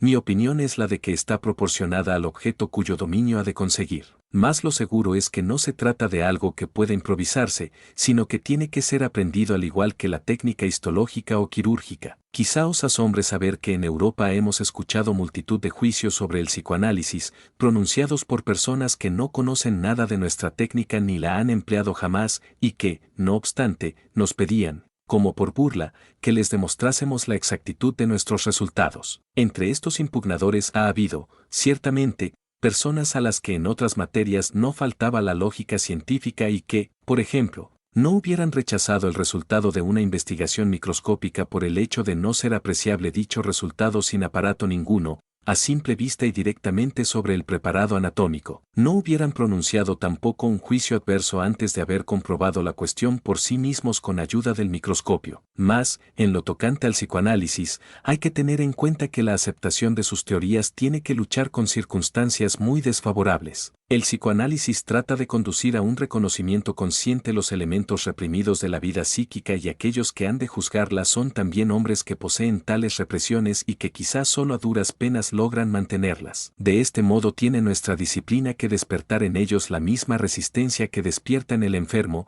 y que fácilmente consigue disfrazarse de repulsa intelectual, y hace surgir argumentos análogos a aquellos que nosotros dominamos en nuestros pacientes por medio de la regla capital antes descrita. Como en los enfermos, hallamos también con frecuencia en nuestros adversarios una extraordinaria influenciación afectiva de la capacidad de juicio en el sentido de una minoración de la misma. La soberbia de la conciencia que, por ejemplo, rechaza tan despreciativamente los sueños, pertenece a los más enérgicos dispositivos protectores previstos en general en todos nosotros contra la revelación de los complejos inconscientes, y esta es la causa de que sea tan difícil hacer llegar a los hombres a la convicción de la realidad de lo inconsciente y darles a conocer algo nuevo que contradice su conocimiento consciente. Cuarta conferencia. Desearéis saber ahora qué es lo que con ayuda de los medios técnicos descritos hemos averiguado sobre los complejos patógenos y los deseos reprimidos de los neuróticos. Ante todo una cosa, la investigación psicoanalítica refiere, con sorprendente regularidad,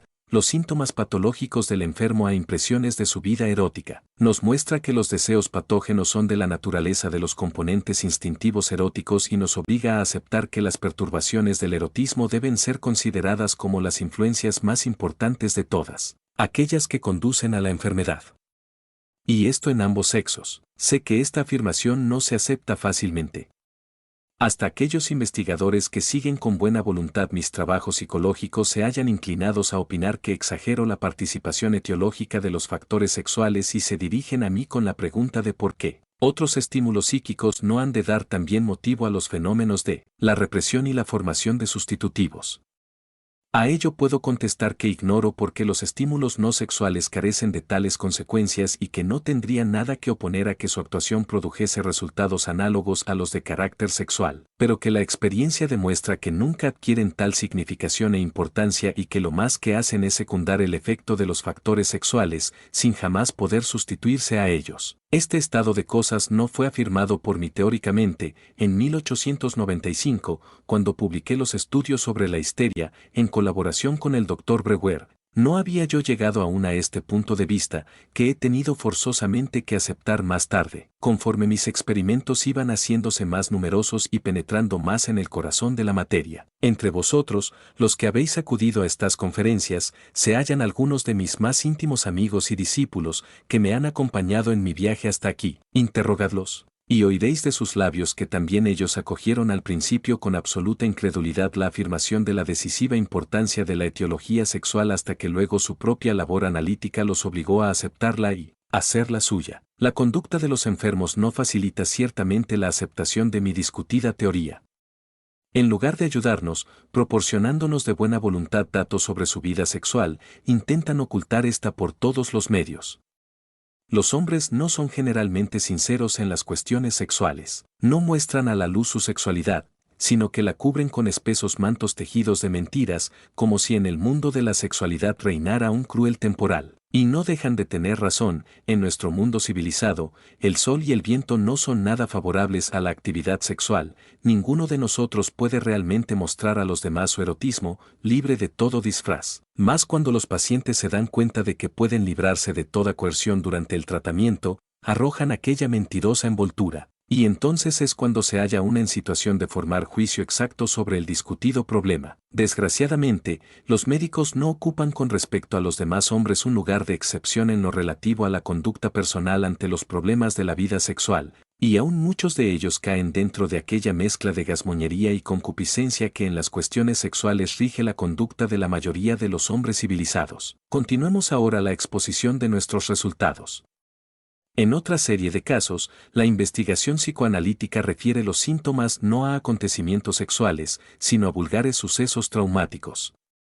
Mas esta diferenciación pierde toda su importancia por otro hecho. La labor analítica necesaria para la aclaración absoluta y la definitiva curación de un caso patológico no se detiene nunca en los sucesos del periodo de enfermedad, sino que llega en todos los casos hasta la pubertad y la temprana infancia del paciente, para tropezar allí con dos sucesos e impresiones determinantes de la posterior enfermedad. Solo los sucesos de la infancia explican la extremada sensibilidad ante traumas posteriores, y únicamente por el descubrimiento y atracción a la conciencia de estas huellas de recuerdos, casi siempre olvidadas, adquirimos poder suficiente para hacer desaparecer los síntomas. Llegamos aquí al mismo resultado que en la investigación de los sueños. Esto es, que son deseos duraderos y reprimidos de la niñez los que para la formación de síntomas han suministrado su energía, sin la cual la reacción a traumas posteriores hubiera tenido lugar normalmente. Y estos poderosos deseos de la niñez deben ser considerados siempre, y con una absoluta generalidad, como sexuales. Ahora sí que estoy cierto de haber excitado vuestro asombro.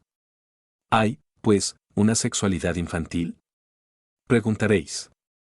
¿No es más bien la infancia una edad caracterizada por la ausencia del instinto sexual? Nada de eso. El instinto sexual no entra de repente en los niños al llegar a la pubertad, como nos cuenta el Evangelio que el demonio entró en los cuerpos de los cerdos. El niño posee, desde un principio, sus instintos y actividades sexuales, los trae consigo al mundo, y de ellos se forma, a través de las numerosas etapas de una importantísima evolución, la llamada sexualidad normal del adulto. Ni siquiera es difícil observar las manifestaciones de esta actividad sexual infantil, por el contrario, más bien es necesario poseer cierto arte para dejarlas pasar inadvertidas o interpretarlas erróneamente. Un favorable destino me ha puesto en situación de acogerme al testimonio de un compatriota vuestro.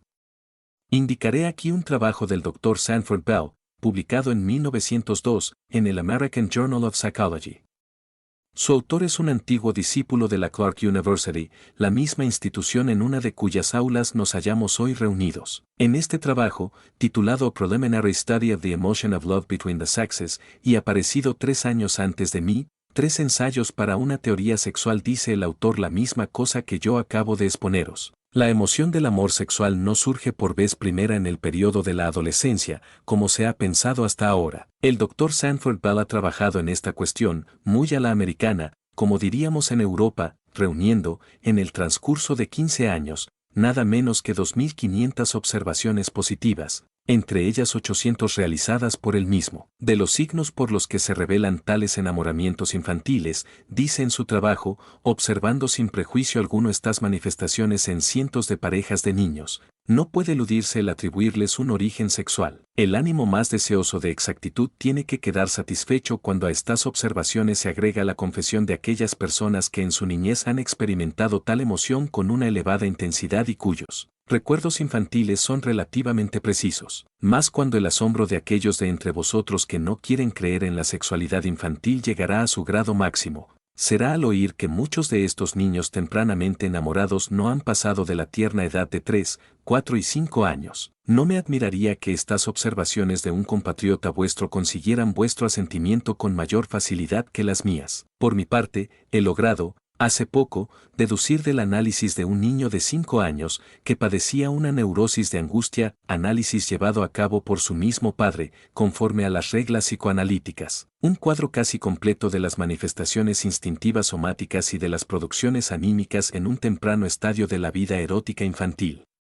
Debo también haceros recordar que mi amigo el Dr. C.G. Yunos leía hace pocas horas en esta misma sala las observaciones verificadas en el caso de una niña aún menor, que por el mismo motivo que mi paciente, el nacimiento de un hermanito, reveló emociones sensuales y formaciones de deseos y complejos totalmente análogos. No desespero, pues, de que lleguéis a familiarizaros con la idea, extraña al principio, de la sexualidad infantil, y quiero presentaros todavía el honroso ejemplo del psiquiatra de Zurich, Bleuler, que aún no hace muchos años manifestaba que no lograba comprender mis teorías sexuales y que posteriormente ha confirmado en su totalidad, por observaciones propias, mi concepción de la sexualidad infantil. Es muy explicable que, sean o no investigadores médicos, no quieran los hombres saber nada de la vida sexual del niño.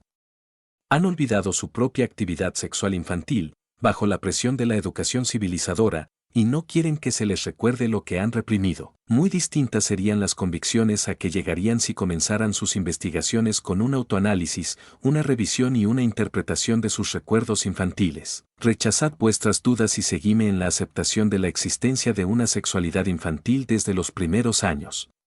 El instinto sexual del niño se nos revela como muy complejo y es susceptible de una descomposición en numerosos elementos de muy diverso origen. Ante todo, es aún independiente de la procreación, a cuyo servicio entrará más tarde, y sirve, por lo pronto, para la consecución de sensaciones de placer, de muy diversos géneros, a las que por sus analogías y conexiones reunimos bajo la común consideración de placer sexual. La fuente principal del placer sexual infantil es el estímulo apropiado de determinadas partes del cuerpo, especialmente excitables, esto es, además de los genitales, la boca, el ano, la abertura del meato, y también la piel y otras superficies sensoriales. Dado que en esta primera fase de la vida sexual infantil la satisfacción es conseguida en el propio cuerpo y aparte de todo objeto exterior, la denominamos, conforme al término implantado por Hadlock Allas, fase del autoerotismo, y llamaremos zonas erógenas a las partes del cuerpo que intervienen en la consecución de placer. El chupeteo o succión productora de placer, observable en los niños más pequeños, es un buen ejemplo de una tal satisfacción autoerótica conseguida en una zona erógena. El primer observador científico de este fenómeno, un pediatra de Budapest llamado Lindner, lo interpretó ya como una satisfacción sexual y ha descrito minuciosamente su transición a otras más elevadas formas de la actividad sexual. Otra satisfacción sexual de esta edad infantil es aquel estímulo masturbatorio de los genitales que tan gran importancia conserva para la vida posterior y que muchos individuos no logran jamás dominar. Junto a estas y otras actividades autoeróticas, se manifiestan muy tempranamente en el niño aquellos componentes instintivos del placer sexual, o como nosotros acostumbramos decir, de la libido, que presuponen una persona exterior al sujeto. Estos instintos aparecen en dos formas, activa y pasiva, constituyendo pares antitéticos. Citaré entre ellos, como los de mayor importancia de este grupo, el placer de causar dolor, con su contrario pasivo, y el placer visual, de cuyas formas activa y pasiva surgen posteriormente el afán de saber y la tendencia a la exposición artística o teatral. Otras actividades sexuales del niño caen ya dentro de la elección de objeto, en la cual se convierte en elemento principal una segunda persona, que debe originariamente su importancia a consideraciones relativas al instinto de conservación. Sin embargo, la diferencia de sexos no desempeña aún en este periodo infantil un papel decisivo, y sin cometer injusticia alguna puede atribuirse a todos los niños una parte de disposición homosexual. Esta desordenada vida sexual del niño, muy rica en contenido, pero disociada, y en la cual cada instinto busca por cuenta propia, independientemente de todos los demás, la consecución de placer. Experimenta una síntesis y una organización en dos direcciones principales, de tal manera que con el término de la pubertad queda, en la mayoría de los casos, completamente desarrollado el definitivo carácter sexual del individuo. Por un lado, se subordinan los diversos instintos a la primacía de la zona genital, con lo que toda la vida sexual entra al servicio de la procreación, y la satisfacción de dichos instintos queda reducida a la preparación y favorecimiento del acto sexual propiamente dicho. Por otro, la elección de objeto anula el autoerotismo, haciendo que en la vida erótica no quieran ser satisfechos sino en la persona amada todos los componentes del instinto sexual. Mas no todos los componentes instintivos originales son admitidos en esta definitiva fijación de la vida sexual. Y ya antes de la pubertad han sido sometidos determinados instintos, bajo la influencia de la educación, a represiones extraordinariamente enérgicas y han aparecido potencias anímicas tales como el pudor, la repugnancia y la moral, que mantienen, como vigilantes guardianes, dichas represiones. Cuando luego, en la época de la pubertad, llega la marea alta de la necesidad sexual, encuentra en las citadas reacciones o resistencias diques que le marcan su entrada en los caminos, llamados normales, y la hacen imposible vivificar de nuevo los instintos sometidos a la represión. Esta recae especialmente sobre los placeres infantiles coprófilos, o sea los relacionados con los excrementos, y, además, sobre la fijación a las personas de la primitiva elección de objeto. Un principio de patología general expresa que cada proceso evolutivo trae consigo los gérmenes de la disposición patológica, en cuanto puede ser obstruido o retrasado o no tener lugar sino incompletamente. Esto mismo es aplicable al tan complicado desarrollo de la función sexual, el cual no en todos los individuos se lleva a cabo sin tropiezo alguno, dejando, en estos casos, tras de sí ora anormalidades, ora una disposición a la posterior adquisición de enfermedades por el camino de la regresión. Puede suceder que no todos los instintos parciales se someten a la primacía de la zona genital, y entonces el instinto que ha quedado independiente constituye lo que llamamos una perversión y algo que puede sustituir el fin sexual normal por el suyo propio. Sucede muy frecuentemente, como ya hemos indicado, que el autoerotismo no es dominado por completo, defecto del cual dan testimonio, en tiempos posteriores, las más diversas perturbaciones. La original equivalencia de ambos sexos como objetos sexuales puede también mantenerse y resultar de ella una tendencia a la actividad homosexual en la vida adulta, tendencia que puede llegar en determinadas circunstancias a la homosexualidad exclusiva. Esta serie de perturbaciones corresponde a las inhibiciones directas del desarrollo de la función sexual y comprende las perversiones y el nada raro infantilismo general de la vida sexual. La disposición a la neurosis debe derivarse también, pero con un camino distinto, de una perturbación del desarrollo sexual. Las neuroses son a las perversiones lo que en fotografía el negativo a la positiva. En ellas aparecen como sustentadores de los complejos y origen de los síntomas los mismos componentes instintivos que en las perversiones, pero en este caso actúan desde lo inconsciente. Han experimentado, pues, una represión, mas a pesar de la misma, pudieron afirmarse en lo inconsciente. El psicoanálisis nos permite reconocer que una manifestación extremadamente enérgica de estos instintos en épocas muy tempranas conduce a una especie de fijación parcial, que constituye un punto débil en el conjunto de la función sexual. Si el ejercicio de la función sexual normal encuentra luego algún obstáculo en la madurez, la represión de la época evolutiva queda rota precisamente en aquellos puntos en los que han tenido lugar fijaciones infantiles. Me objetaréis quizá ahora que nada de esto es sexualidad. Confieso que he usado esta palabra en un sentido mucho más amplio del que estáis acostumbrados a atribuirle. Pero es muy discutible si no sois vosotros los que la empleáis en un sentido demasiado estrecho cuando la limitáis a los dominios de la procreación. Haciéndolo así, sacrificáis la inteligencia de las perversiones y la conexión entre la perversión, la neurosis y la vida sexual normal, quedando imposibilitados de reconocer, según su verdadera importancia, los comienzos, fácilmente observables, de la vida erótica, somática y psíquica de los niños. Pero os decidáis o no a dar un más amplio sentido de la palabra discutida. Debéis tener siempre en cuenta que el investigador psicoanalítico concibe la sexualidad en aquel amplio sentido al que nos conduce la aceptación de la sexualidad infantil. Volvamos de nuevo al desarrollo sexual del niño. Quédanos todavía por examinar en él algunos puntos, que antes, dedicada nuestra atención más a las manifestaciones somáticas que a las anímicas, de la vida sexual, dejamos escapar. La primitiva elección infantil del objeto, cuya naturaleza obedece a la impotencia del niño para valerse por sí solo, reclama todo nuestro interés. Dirígese, al principio, hacia los guardadores del infantil sujeto y luego, enseguida, hacia sus padres. Según me ha demostrado la observación directa de los niños confirmada por la investigación analítica de los adultos, la relación del niño con sus padres no está en ningún modo exenta de elementos de excitación sexual. El niño toma a sus dos progenitores, y especialmente a uno de ellos, como objeto de sus deseos eróticos, con lo cual no hace generalmente más que obedecer a un estímulo iniciado por sus mismos padres, cuya ternura posee los más claros caracteres de una actividad sexual, si bien desviada en sus fines. El padre prefiere en general a la hija, y la madre al hijo, y el niño reacciona a ello con el deseo, si es varón, de hallarse en el puesto de su padre, o en el de su madre si es hembra. Los sentimientos despertados en estas relaciones entre padres e hijos y en las de los hermanos entre sí no son sólo de naturaleza tierna y positiva, sino también negativos y hostiles. El complejo que de este modo se forma está destinado a una pronta represión, pero ejerce luego, desde lo inconsciente, una magna y duradera influencia, y debemos manifestar nuestra sospecha de que, con sus ramificaciones, constituye el complejo nódulo de todas y cada una de las neurosis, hallándonos preparados a encontrarlo con no menos eficacia en otros dominios de la vida psíquica.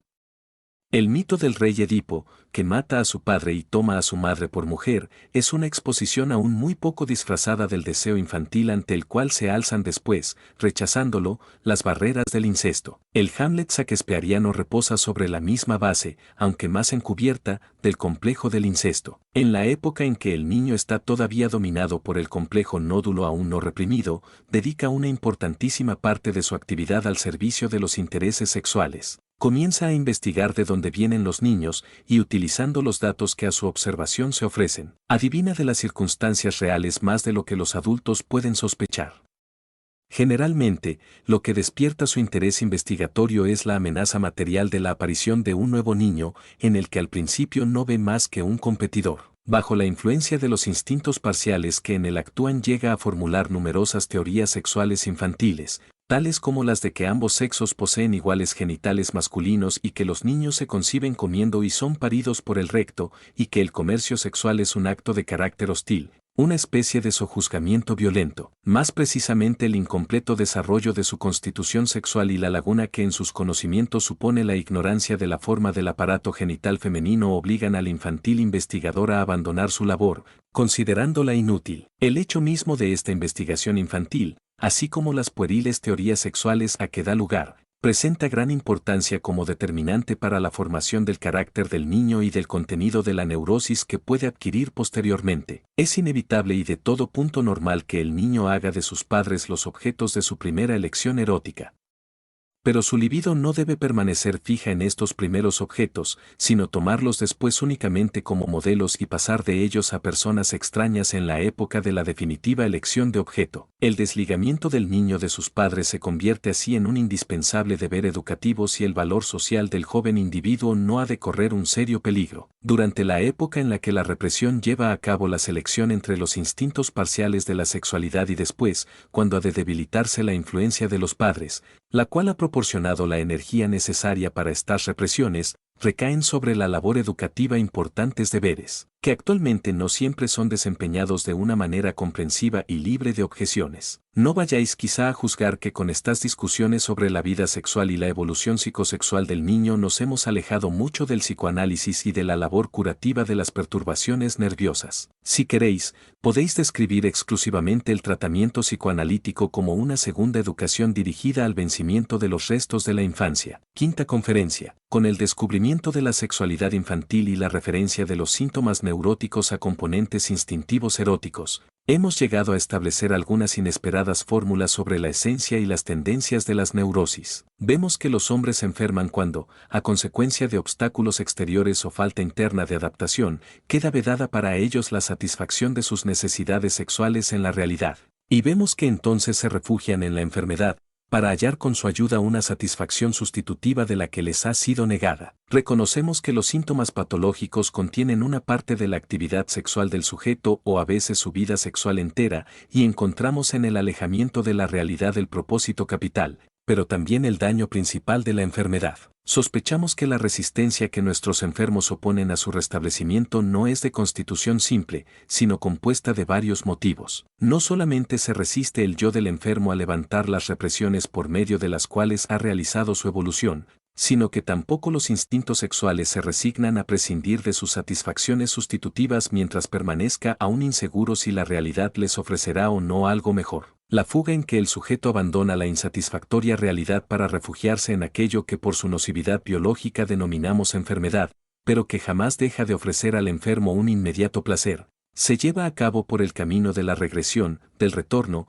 a fases tempranas de la vida sexual, a las que en su época no faltó satisfacción. Esta represión es aparentemente doble, temporal, en cuanto la libido, la necesidad erótica, retrocede a grados evolutivos temporalmente anteriores, y formal, en cuanto para la manifestación de esta necesidad se emplean los originales y primitivos medios expresivos psíquicos. Más ambos géneros de regresión se hallan orientados hacia la niñez y se reúnen para la constitución de un estado infantil de la vida sexual. Cuanto más se penetra en la patogénesis de la enfermedad nerviosa, más se descubre la conexión de las neurosis con otras producciones de la vida psíquica humana, aun con las de un más alto valor. Nosotros, los hombres, con las grandes aspiraciones de nuestra civilización y bajo el peso de nuestras íntimas represiones, hallamos la realidad totalmente insatisfactoria y mantenemos, por tanto, una vida imaginativa, en la cual gustamos de compensar los defectos de la realidad por medio de la producción de realizaciones de deseos. Estas fantasías entrañan mucho de la propia esencia constitucional de la personalidad y también de los impulsos en ella reprimidos para su adaptación a la realidad.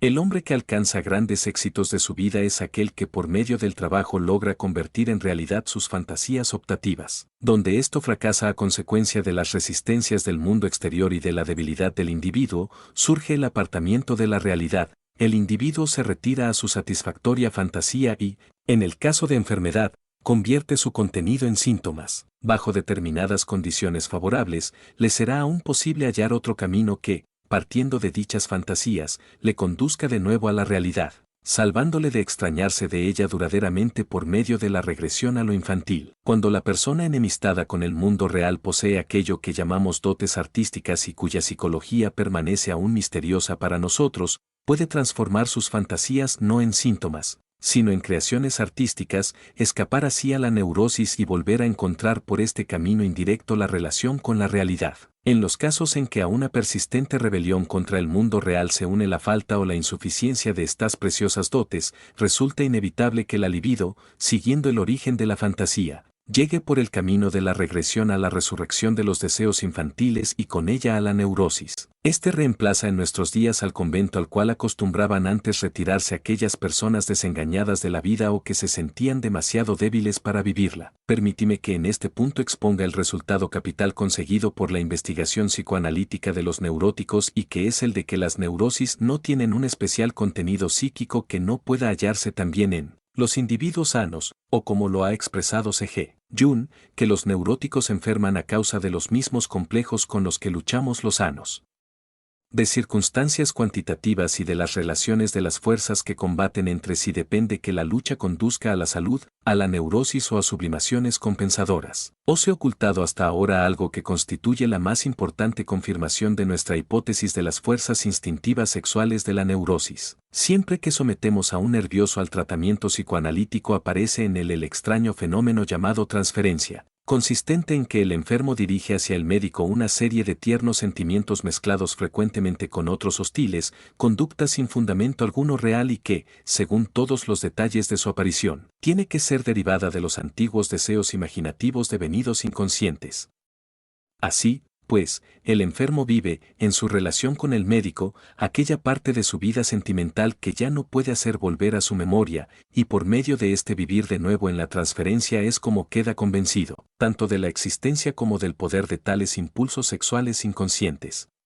Los síntomas, que para emplear una comparación tomada de los dominios de la química son los precipitados de anteriores sucesos eróticos, no pueden disolverse y ser transformados en otros productos psíquicos más que a la elevada temperatura de la transferencia. El médico desempeña en esta reacción, según acertadísima frase de S. Ferenczi, el papel de un fermento catalítico que atrae temporalmente los afectos que en el proceso van quedando libres. El estudio de la transferencia nos proporciona también la clave para la inteligencia de la sugestión hipnótica que en un principio empleamos con nuestros enfermos como medio técnico para la investigación de lo inconsciente. El hipnotismo se reveló entonces como un auxiliar terapéutico pero, en cambio, como un obstáculo para el conocimiento científico de la cuestión, pues si hacía desaparecer las resistencias en determinado campo, no evitaba que se alzasen de nuevo en los límites del mismo, formando impenetrables murallas que impedían todo nuevo avance. No hay que creer que el fenómeno de la transferencia, sobre el cual no puedo extenderme aquí mucho,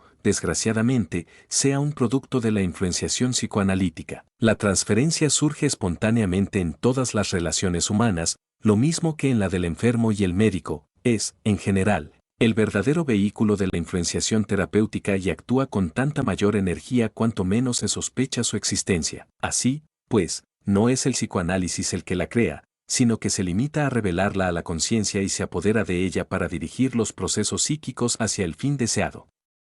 No puedo abandonar el tema de la transferencia sin hacer resaltar que este fenómeno es decisivo no solo para la convicción del enfermo, sino también para la del médico. Sé que todos mis partidarios han llegado a convencerse de la exactitud de mis afirmaciones sobre la patogénesis de las neurosis precisamente por sus experiencias personales en lo referente a la transferencia, y comprendo muy bien que no se llegue a tal seguridad de juicio en tanto no haya efectuado uno por sí mismo psicoanálisis y haya tenido ocasión de observar directamente los efectos de dicho fenómeno. A mi juicio existen, por parte del intelecto, dos obstáculos opuestos al reconocimiento de las ideas psicoanalíticas. En primer lugar, lo desacostumbrado de contar con una estricta y absoluta determinación de la vida psíquica, y en segundo, el desconocimiento de las peculiaridades que constituyen la diferencia entre los procesos anímicos inconscientes y los conscientes que no son familiares. Una de las más extendidas resistencias contra la labor psicoanalítica, tanto en los sanos como en los enfermos, se refiere al último de dichos factores. Se teme causar un daño con el psicoanálisis y se siente miedo de atraer a la conciencia del enfermo los instintos sexuales reprimidos, como si ello trajese consigo el peligro de que dominasen en él a las aspiraciones éticas más elevadas y le despojasen de sus conquistas culturales. Se observa que el paciente presenta heridas en su vida anímica, pero se evita tocar a ellas para no aumentar sus sufrimientos. Podemos aceptar y proseguir esta analogía. Es indudablemente más piadoso no rozar las partes enfermas cuando con ello no se ha de hacer más que causar dolor, pero el cirujano no prescinde de investigar el foco de la enfermedad cuando intenta una operación que ha de producir un restablecimiento duradero, y nadie pensará en culparle de los inevitables sufrimientos que el reconocimiento haya de causar ni de los fenómenos de reacción que surgen en el operado si con la intervención quirúrgica alcanza su propósito y consigue que, después de una temporal agravación de su estado, llegue el enfermo a una definitiva curación. Análogas son las circunstancias del psicoanálisis, y éste puede aspirar a ser considerado al igual de la cirugía. El aumento de dolor que pueda producir al enfermo durante el tratamiento es, dada una acertada técnica, infinitamente menor que el producido en una intervención quirúrgica, y considerando la gravedad del mal que de curar se trata, aparece como un elemento nada merecedor de tenerse en cuenta. El temido resultado final de una destrucción del carácter civilizado por los instintos liberados de la represión es totalmente imposible, pues este temor no tiene en cuenta algo que nuestra experiencia nos ha señalado con toda seguridad, y es que el poder anímico y somático de un deseo, cuando su represión ha fracasado, es mucho mayor siendo inconsciente que siendo consciente, de manera que con su atracción a la conciencia no se hace sino debilitario. El deseo inconsciente no es susceptible de ser influido y permanece independiente de toda circunstancia, mientras que el consciente es refrenado por todo lo igualmente consciente contrario a él. La labor psicoanalítica entra así como un ventajoso sustitutivo de la fracasada represión al servicio de las aspiraciones civilizadoras más elevadas y valiosas. ¿Cuáles son, pues, los destinos de los deseos inconscientes libertados por el psicoanálisis, y cuáles los caminos que seguimos para impedir que dañen la vida del paciente? Existen varias soluciones. El resultado más frecuente es el de que tales deseos quedan ya dominados, durante el tratamiento, por la actividad anímica correcta de los sentimientos más elevados a ellos contrarios. La represión es sustituida por una condenación llevada a cabo con los medios más eficaces. Esto se hace posible por el hecho de que lo que se trata de hacer desaparecer son solo consecuencias de anteriores estadios evolutivos del yo. El individuo no llevó a cabo anteriormente más que una represión del instinto inutilizable, porque en dicho momento no se hallaba el mismo sino imperfectamente organizado y era débil. Más en su actual madurez y fuerza puede, quizá, dominar a la perfección lo que le es hostil. Un segundo resultado de la labor psicoanalítica es el de que los instintos inconscientes descubiertos pueden ser dirigidos a aquella utilización que en un desarrollo no perturbado hubiera debido hallar anteriormente. La extirpación de los deseos infantiles no es, de ningún modo, el fin ideal del desarrollo. El neurótico ha perdido por sus represiones muchas fuentes de energía anímica, cuyo caudal le hubiese sido muy valioso para la formación de su carácter y para su actividad en la vida. Conocemos otro más apropiado proceso de la evolución, la llamada sublimación, por la cual no queda perdida la energía de los deseos infantiles, sino que se hace utilizable dirigiendo cada uno de los impulsos hacia un fin más elevado que el inutilizable y que puede carecer de todo carácter sexual. Precisamente los componentes del instinto sexual se caracterizan por esta capacidad de sublimación de cambiar su fin sexual por otro más lejano y de un mayor valor social.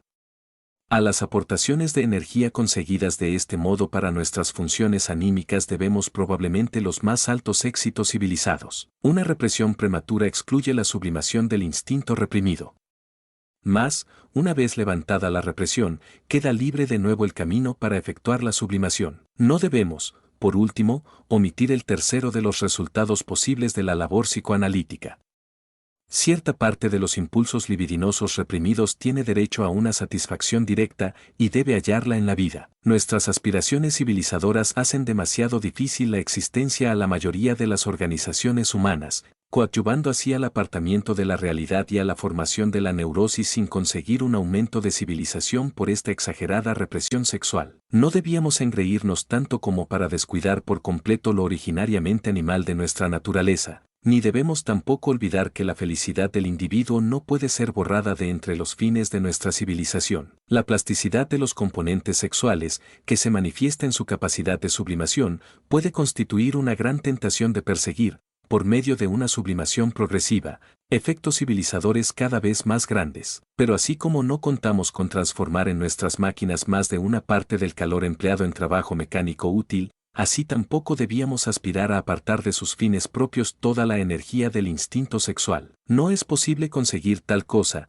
y si la limitación de la sexualidad ha de llevarse demasiado lejos, traerá consigo todos los daños de un agotamiento de la tierra de cultivo. No sé si consideraréis esta última observación como una exageración mía. Para daros una exacta representación indirecta de este mi convencimiento recurriré a relataros una historia de cuya moraleja podéis encargaros. La literatura alemana nombra una ciudad, la Childa, a cuyos moradores se atribuye toda clase de ideas astutas. Cuéntase que poseían un caballo con cuyo trabajo y fuerza se hallaban muy contentos, pero que, según ellos, tenía el caro defecto de consumir demasiada avena en sus piensos. En vista de ello, decidieron quitarle poco a poco tan mala costumbre, disminuyendo diariamente su ración en una pequeña cantidad, hasta acostumbrarle a la abstinencia completa.